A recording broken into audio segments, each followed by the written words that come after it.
Fulton County fallout. I have been watching with much amusement everything that's happened over the last 48, 72 hours. And it's very interesting how one individual, someone has the ability to live rent-free in the minds of so many others. It was full TDS on display, Trump derangement syndrome. Of course, there was his usual critics, those who hate him in the media, the Democratic Party, essentially the same thing. And they were reveling in the fact that he was finally going to have this mugshot. He was going to be treated as the criminal they believe he is. And yet, he took this opportunity to use it as a launching pad to even further his campaign. Well, I look at even just the mugshot alone, the pose. Obviously, he spent hours perfecting it, and he certainly looks pissed. But what I also noticed looking at his picture, he's trim. There was talk that he was going to weigh somewhere around 250, 60 pounds. That was the betting market. But apparently, according to this, it was like 215 pounds. So he's obviously trimmed down. He's in fighting form. He's like a fighter, stepping back into the ring, and he's been training. And honestly, beating these people or taking them on is like a giant battling midgets. These people are not intellectually up to the challenge of sparring with him. This guy is used to getting bloody and brawled, and he's quite good at it. And the more you pile on, the more you attack him, the stronger he gets. But what was really interesting to watch in Fulton County, Georgia, was that here he was, Donald Trump, the man who is deemed to be a racist, someone who the minorities despise, which is only recent because if you listen to any of the rappers from the 80s, 90s, early 2000s and on until he decided to run for office, they all loved him. They had all admired him. They emulated what he had done. Was the epitome of the American dream.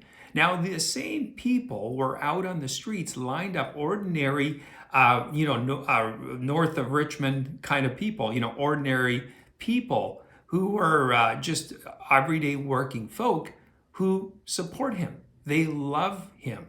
There was, like I said, I watched minority groups, a lot of Black Americans who were just all about him. And they were basically terms like he's so gangster. And they admire someone who can take a lot of punches and keep getting back up. And that's Trump. I can't imagine a politician in today's day and age who could have taken as much abuse as this man has and still be standing. Can you imagine our very own Justin Trudeau? He would have needed like 10 blankets and 15 safe spaces by now if he hadn't already given up.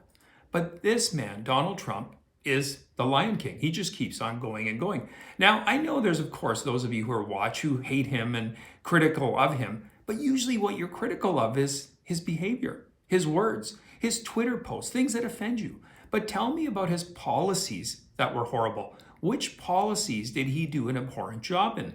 Well, he had the Abrahamic Accords. He got peace in the Middle East. He had opportunity zones. The unemployment rates for everyone across the U.S. were at the lowest possible ever. The economy was on fire. There was more revenue the government was taking in taxes. So there's a lot of things you can be critical of him for. And they would all be personality-wise, but they're certainly not policy. Look at the old decrepit man, the criminal that you have in the White House today.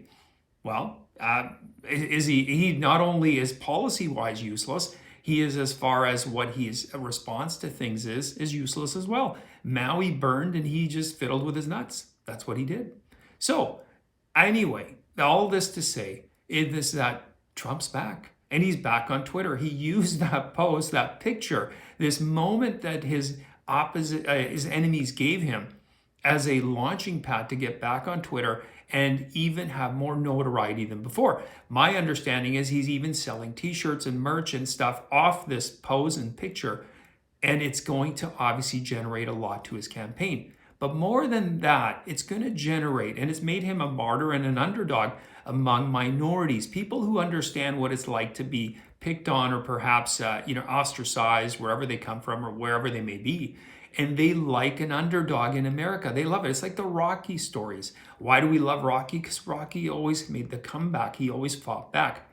And that is what this story is all about. So you've unleashed a monster, you leftist morons, I would say, because now you're going to be having to deal with him even more popular than before.